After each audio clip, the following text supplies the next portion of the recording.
My neck. Ja w to nie wierzyłam. Nie byłam w stanie nawet zareagować. Witamy na Kubie.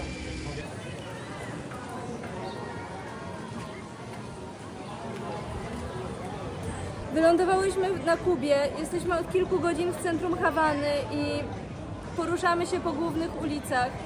I jest tutaj niesamowicie dużo naćpanych ludzi, narkomanów, bardzo dużo osób leży na ulicy. Nie wygląda to dobrze. No nie wygląda to dobrze na razie nic. Chodzimy po Hawanie i szukamy możliwości wymiany walut. Nie mogłyśmy wymienić pieniędzy na lotnisku, ponieważ od kilku lat rząd kubański utrzymuje kurs na tym samym poziomie. Kurs jest zupełnie nieadekwatny do inflacji, która na Kubie jest gigantyczna.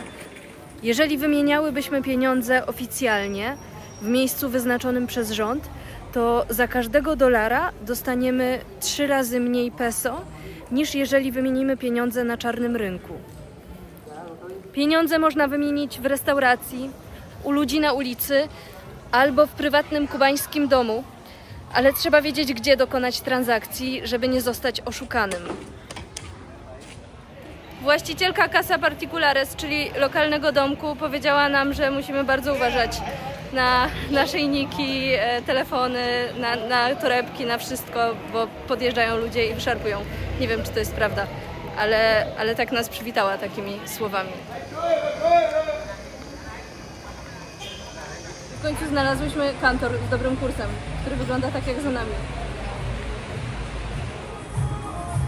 Może ktoś schować, który dostałam za $100, to jest 37 000. Wymieniając te pieniądze czułam się jak przestępca.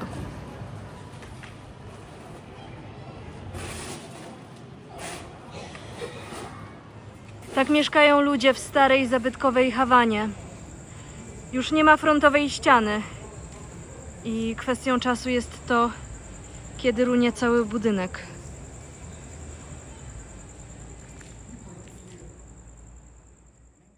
Wzdłuż w zasadzie wszystkich ulic jest dużo śmieci, dużo osób pod wpływem alkoholu, bardzo dużo prostytutek w różnym wieku, nawet takich małych, kilkunastoletnich dzieci. Widziałyśmy też 12-letnie dzieci, które były całe wytatuowane. No i miejscowi opowiadają nam o jakimś ogromnym trudzie życia tutaj w komunistycznym kraju. I mówią, że z roku na rok jest coraz gorzej, ale na razie nikt nie wyraził zgody na to, żeby powiedzieć coś do kamery, bo się boją. Nie powiedziałam najważniejszego. Zatrzymują nas ludzie na ulicy, Kubańczycy, turyści, mieszkańcy i mówią: schowaj naszyjnik, uważaj na telefon, uważaj na torebkę, uważaj na portfel. Może do ciebie ktoś przybiec i ci wyrwać pieniądze, naszyjnik. Mówią, że jest bardzo dużo tutaj mafii, że mogą podejść i powiedzieć: daj mi $50 i jak nie dasz, to zrobią ci krzywdę. Nie wiem, na ile to jest prawda, ale podchodzą do nas ludzie i proszą, żebyśmy byli ostrożni.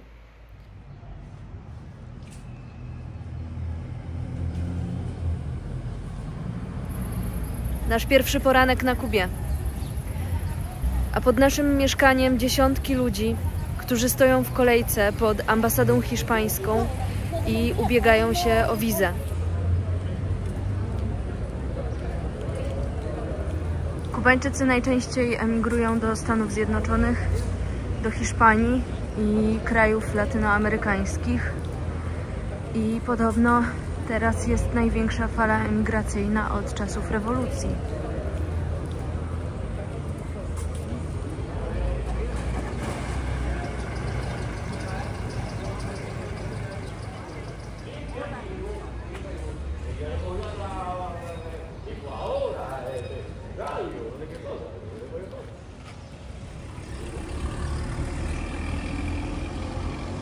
Kolejka do banku. Kubańczycy mówią nam, że jeżeli ma się członka rodziny poza granicami kraju, to jest się ogromnym szczęściarzem. taka osoba co miesiąc wysyła pieniądze swoim najbliższym i dzięki temu całe rodziny mogą godnie żyć. Wszędzie w mieście są kolejki. Za nami jest sklep z podstawowymi produktami spożywczymi, mięso, ryż, makarony i jest lista nazwisk w zeszycie, kto może tego dnia odebrać produkty.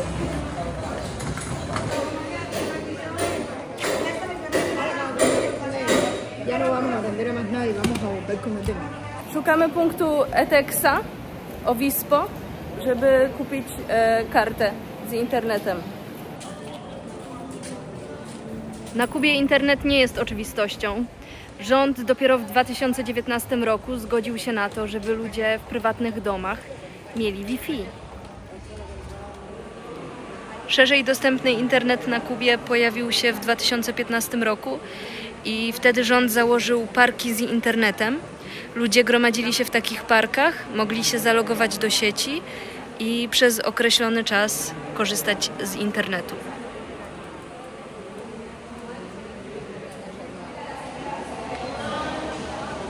Czekamy już godzinę na 4 GB internetu. Nie udało nam się kupić karty SIM. Płatność nie przeszła. 2 razy próbowałyśmy zapłacić kartą. Jest to niemożliwe. Potem próbowałyśmy, żeby zapłacili za nas inni turyści. Ich płatność też nie przeszła. A gotówką nie można płacić.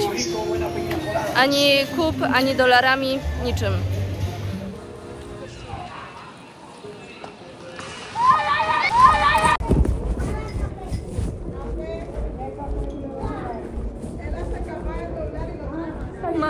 My necklace.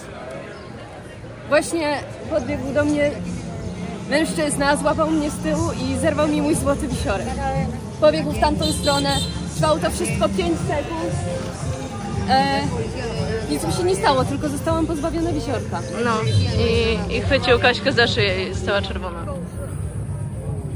Ludzie ostrzegali nas, żebyśmy ściągnęły biżuterię, że prędzej czy później to się stanie, że ktoś nam zerwie ten łańcuszek.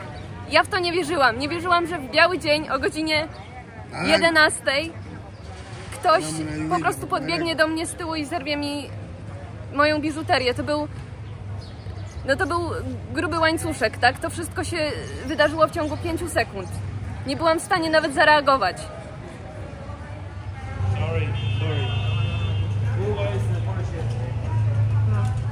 Podrapał Kasię z tyłu.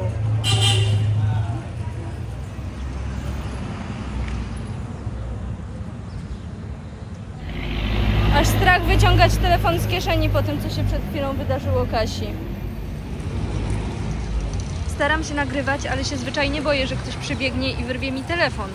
Na ulicy, na której Kasia została napadnięta, było kilkanaście osób i nikt nie zareagował. Ja po tej sytuacji w ogóle się nie czuję komfortowo.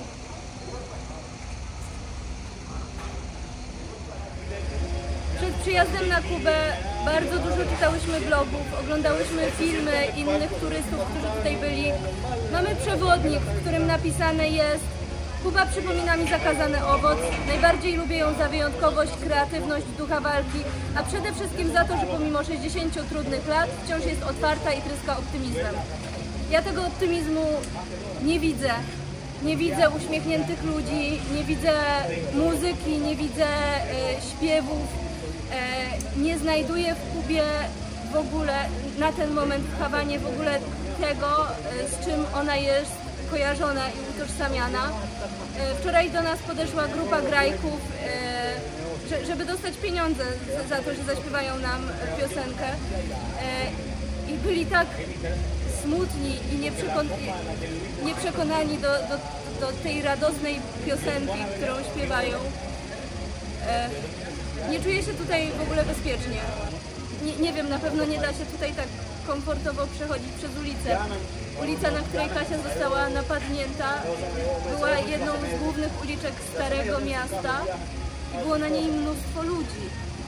Wczoraj spotkałyśmy Kubańczyka, który trochę nas oprowadził po mieście. Powiedział, że po zmroku poruszanie się po Starej Hawanie jest bardzo niebezpieczne, że jest tutaj mafia, że jest ogromna bieda że Kubańczycy są sfrustrowani, że z roku na rok jest coraz gorzej i wzrasta bardzo przestępczość i też, że Kubańczycy mają ogromny żal do turystów, że przyjeżdżają do luksusowych hoteli, piją wspaniałe drinki, jedzą pyszne jedzenie, a Kubańczyk na Kubie nie ma pieniędzy na nic. Dostaje jedzenie na kartki, które starcza na kilka dni, a później jest głodny. No i nie wiem, przechadzamy się po starym mieście Hawany, który jest w całkowitej rozsypce. Przepiękne kamienice, które są doprowadzone do ruiny. Powiedział nam wczoraj chłopak, że budynki się zawalają, a w tych budynkach, które są zagrożone zawaleniem, mieszkają ludzie. Nie ma takiej zupełnie żadnej beztroski albo przynajmniej jakiegoś spokoju w poruszaniu się po tym mieście.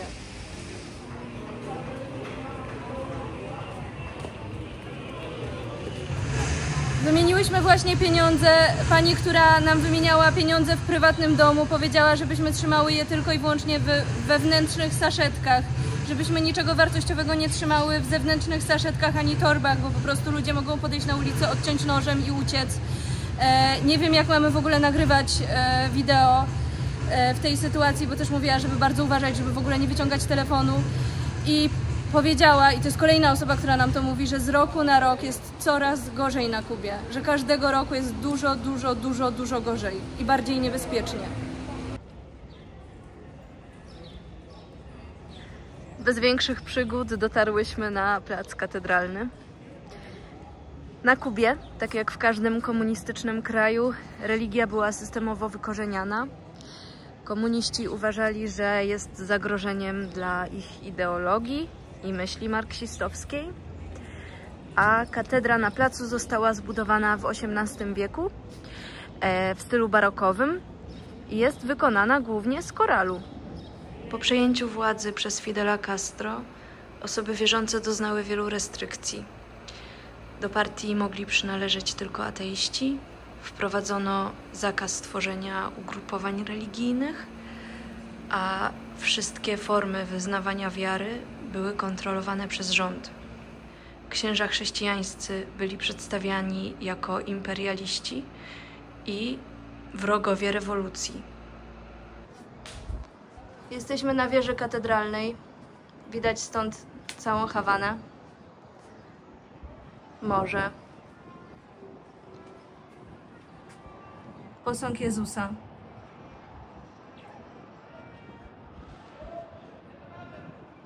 Pomnik Chrystusa został wybudowany przez baptystów, zanim wybuchła rewolucja kubańska. Fidel Castro nie zburzył tego pomnika tylko i wyłącznie dlatego, że w samej Hawanie mieszkało mnóstwo chrześcijan. Dziś, mimo zmniejszenia restrykcji ze strony rządu, chrześcijan na Kubie jest bardzo mało. Dużo kościołów jest zamkniętych, inne popadły w ruinę. Msze święte odprawiane są bardzo rzadko i ciężko na nie trafić. Liczba księży na Kubie przypadających na jednego mieszkańca jest najmniejsza ze wszystkich krajów latynoamerykańskich.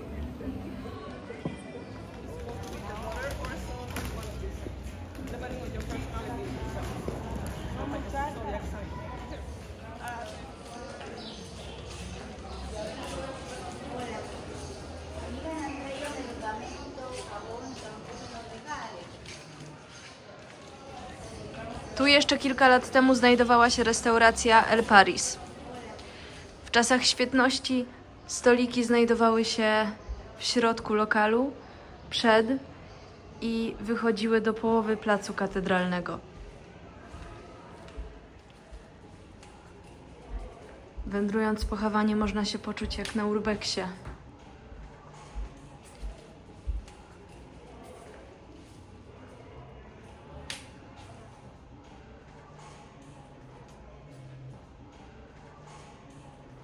A tu była kuchnia.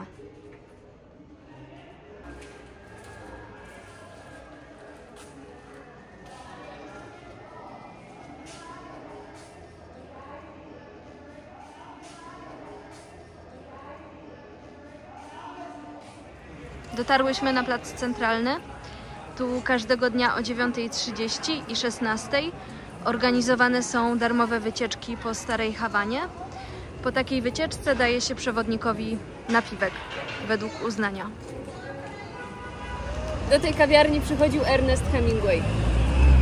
Jego ulubiony napój to było daiquiri, ale w swoim stylu. Nazywało się to papadoble, czyli daiquiri z małą ilością cukru albo w ogóle bez.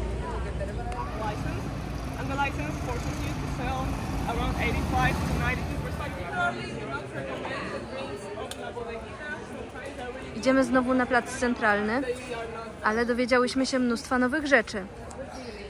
Mieszkańcy Kuby w czasie komunistycznego ucisku religijnego zaczęli wracać do swoich wierzeń afrykańskich, do wierzeń swoich przodków. Głównie do religii Yoruba i Santeria. Santeria to odłam Yoruby, który wykształcił się na skutek kontaktu Yoruby z katolicyzmem.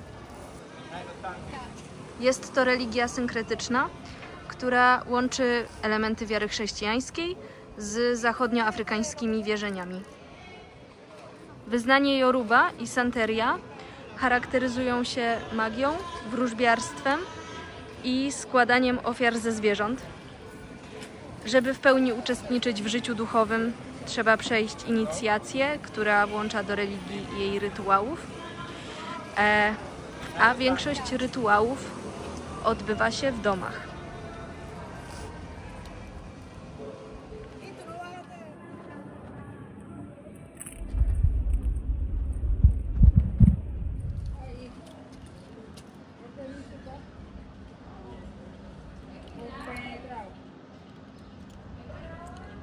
Now, in general, the Yoruba religion involves animal sacrifice. So every time you do any kind of ritual, it might involve a sacrifice.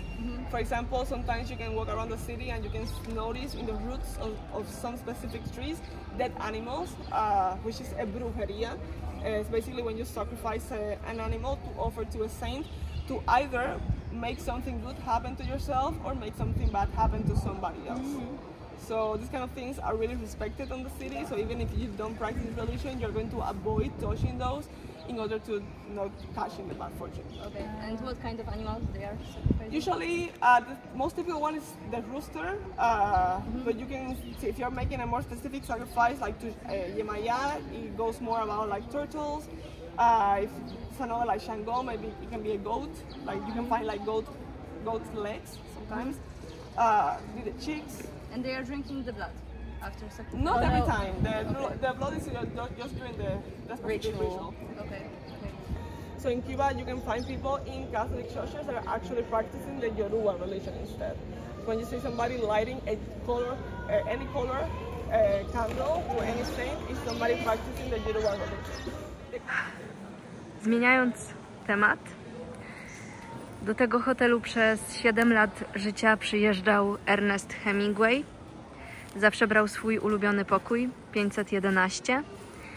I tutaj napisał, komu bije dzwon. A potem przeprowadził się do wioski rybackiej pod Hawaną. I tam napisał Stary człowiek i morze. Mieszkał tam 20 lat. Tu podglądamy przez dziurkę od klucza Krzysztofa Kolumba.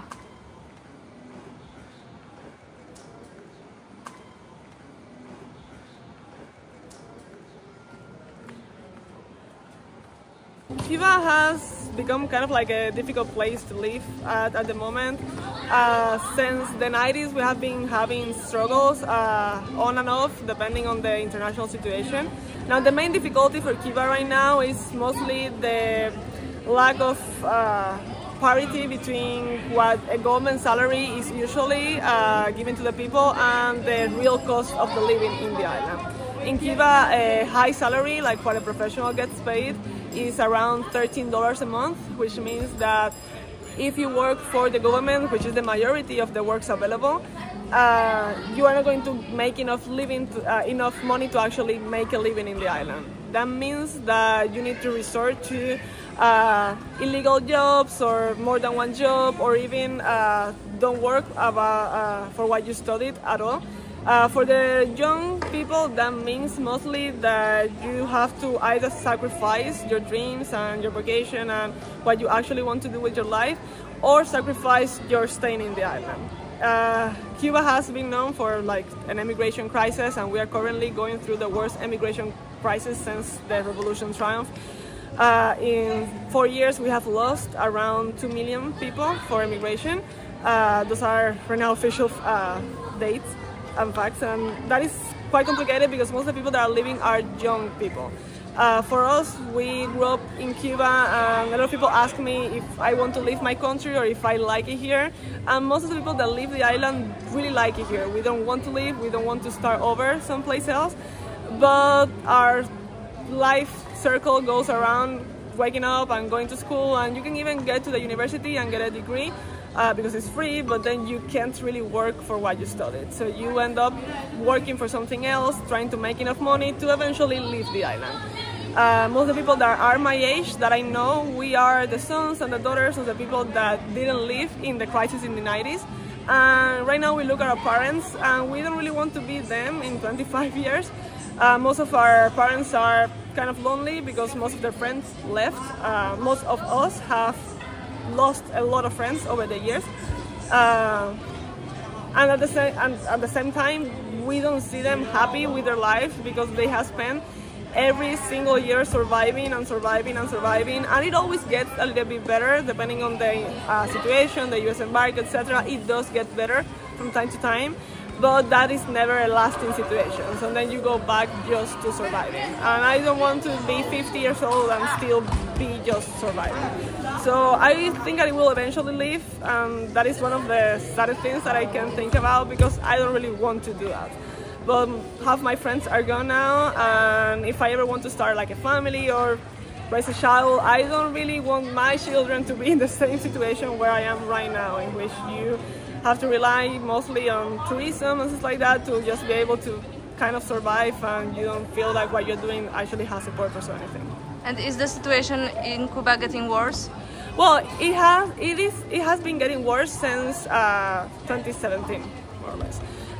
In the 90s, we had one of the worst crises, but for example, during Obama's terms, because of the US embargo being a little bit softer than it is right now, the government has more resources to offer to the population and the prices get lower. Now, the salary has never been good. Like before COVID, a normal salary in Cuba was still around $20 or even less, which meant that if you wanted to buy anything other than the basic products, you had to do something illegal as well or have more than one job. So it has been getting worse since the crisis of with Trump election or COVID, but it has never been as good as it was, or people say it was, in the first years of the revolution. To be able to afford like the basic needs, a little bit more like comfort, like maybe going out or buying something extra, saving, etc., you will need at least $500 a month. But that is just the essential. That doesn't cover, if you want to, for example, make an investment or save to buy a vehicle or something like that, you will need to make at least $900 a month. The most expensive thing in Cuba at the moment is the food itself, because right now we are importing almost everything that we consume, which means that we need to pay for the taxes, the importation, and what the businesses put on top of the original price, which in most of the cases is more than 200% of the original price itself, which means that just to buy food you need to spend at least $200 a month or even more. And how many people suffer hunger? Well, Cuba in general, we don't really have those statistics. The government doesn't really show that off. I don't think Cuba is a place where starvation is one of the significant troubles. We have always had our ways to make it up ourselves. So I don't think that many people are actually starving at the moment. We are definitely going more hungry than we used to before. And what we do have that is an issue is that the quality of the food that we consume is not the best. Most of the families in Cuba go by eating plain rice and maybe sausages or minced meat, things like that, but we hardly see anything else like, I don't know, meat itself, like chicken, pork, beef. That has become almost luxuries, and even things like milk for the children, cheese. Those are things that you can only buy if you are a semi-wealthy person. When I was a child, I don't remember ever being afraid of going out at night. As a teenager, when I went out with my friends, I always went out like really early in the night and walked back home alone. And I never got any situation or felt fear of any kind. And right now, you can see a shift in that situation. Even though we don't have fire weapons and things like that, robbery has been getting more common, and even though violence is not the typical way this is done, if they need to resort to violence, they will. So if I'm walking home alone at night, I start to look around and I hold my purse, I hold my cell phone, things like that. I just to kind of like feel in control in the situation.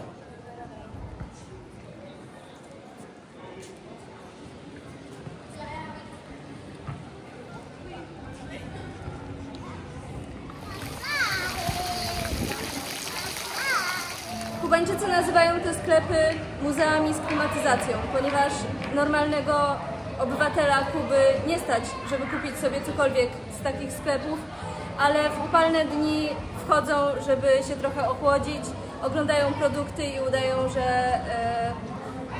że zamierzają dokonać zakupu i podobno to jest taka normalna praktyka. Akurat to muzeum zbankrutowało.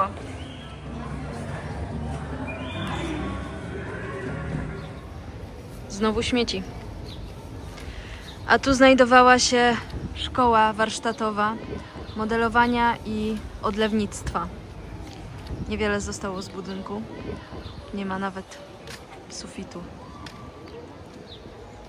Profesorem był José Villa Soberon, znany kubański rzeźbiarz.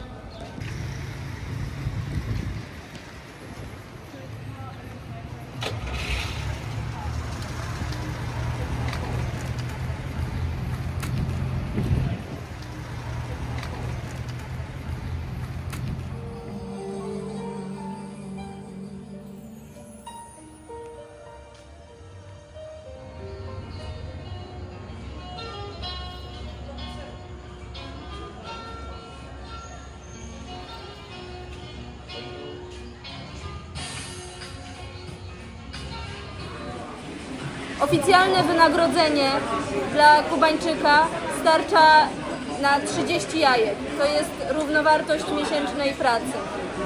Dziewczyna, która nas oprowadzała po mieście, powiedziała, że na Kubie jest duży kryzys jedzenia, że nikt nie chce pracować w sektorze rolniczym, dlatego że rząd rolnikowi odbiera 85–90% tego, co uda mu się wyprodukować. Rząd kupuje te produkty od rolników za śmieszne pieniądze i rolnikowi na sprzedaż zostaje 10% jedzenia za uczciwą cenę.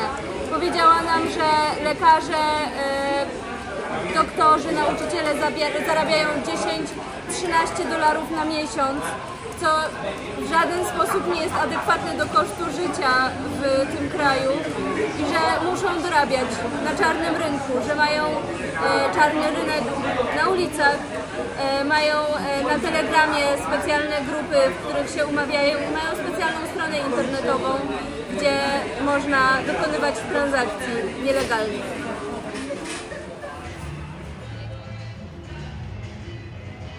Na Kubie są regularne blackouty. Nie wszystkie ulice mają prąd, a nasz dom jest w kierunku tej ciemnej alejki. Wracamy okrężną drogą do domu. W każdej uliczce, w którą do tej pory weszłyśmy, stoją grupki mężczyzn i po wszystkich rzeczach, których dzisiaj doświadczyłyśmy i po wszystkich historiach, które usłyszałyśmy, po prostu boimy się nimi iść.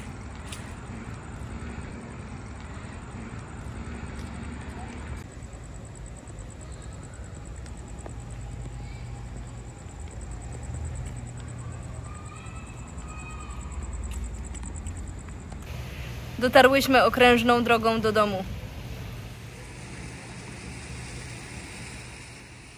Dla mnie dzisiejszy dzień był bardzo trudny emocjonalnie. Przez to, co się wydarzyło rano, no to czułam w sobie bardzo dużo niepokoju, jak przemierzałam te ulice. Dużo czujności, a teraz jak wracałyśmy wieczorem, to już w ogóle miałam poczucie, że po prostu chcę z tego miasta jak najszybciej wyjechać, że nie jest to miejsce dla mnie i że cieszę się, że wyjeżdżamy jutro do Trinidadu.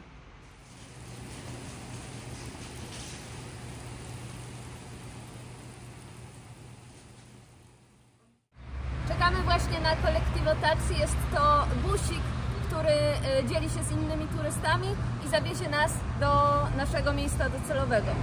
Podobno w Trinidadzie prąd jest 2 godziny dziennie. Jest tam znacznie spokojniej, ale nie ma prądu i elektryczności. My cały czas nie mamy internetu i czekamy na autobus albo samochód, który ma po nas przyjechać i nie wiemy dokładnie, kto to będzie i zatrzymują się właśnie taksówkarze i musimy sprytnie jakoś się orientować, czy to jest ta osoba, z którą się umówiliśmy. ¿Dónde va? No, you're waiting. ¿Dónde va? No, to nie nasz. No, gracias. Transport nam wczoraj załatwiała przewodnik i wiemy tylko, że mamy tutaj stać od 8 do 11 i jakiś transport po nas przyjedzie.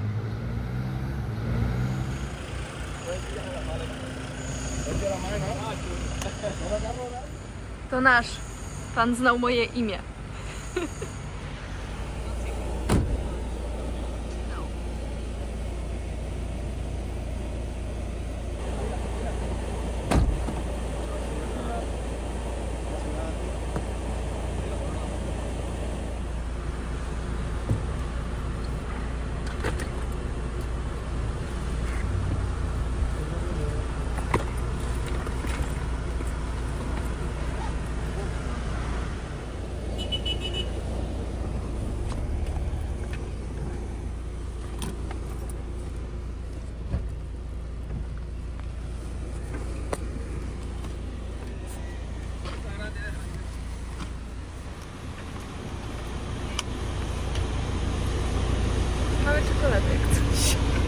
Jesteśmy maksymalnie załadowani, ja nawet nie mogę mojego siedzenia do pozycji pionowej rozłożyć. Przed nami jeszcze 4 godziny drogi. Zapłaciłyśmy $35 od osoby, żeby jechać w tym Colectivo. Nie mamy noclegu w Trinidadzie. Właściciel mieszkania, u którego spałyśmy w Hawanie, udostępnił nam dzisiaj rano na 7 minut internet, żebyśmy mogły sobie zarezerwować miejsce do spania, ale nie dało się tego zrobić, ponieważ nie mamy VPN-a, który zmienia lokalizację telefonu do jakiegoś innego kraju. Telefon, który sczytuje adres Kuby,